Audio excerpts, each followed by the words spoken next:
ito na nga mga kasipag, 101 na tayo. Yan, Marcot grapes tayo ngayon. So ayan, nakita mo almost 1 month na yan ni Marcot ko yan. Nakikita nyo meron yan ugat.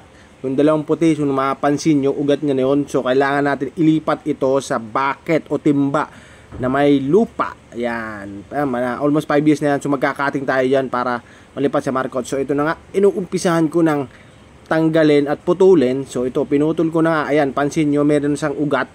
Yan, meaning to say, pwede nang ilipat dyan sa timba. Kasi may ugat na siya, mabubuhay na siya at hindi na siya mamamatay. Pero bago natin ilipat yan, mga kasipag, siyempre magpe-prepare muna tayo ng isang timbang lupa. At ito na nga, pumasok ako sa loob ng abyari ko. Kumuha ako ng mga lupa na may halong mga napagbalatan ng 5 cans na kinain nila at mga ipot na rin nila. So hinalo ko yan sa brown soil. So ayan, hinalo-halo ko para maging mataba. May ipot na yan, organic yan.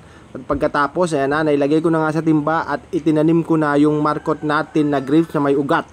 At itinanim ko na rin yan para magsanga ng bago. At pagkatapos, talagang kakalbuhin natin yan mga kasipag ha. Kita nyo, pansin nyo parang patay. Ayan, kalbo talaga yan.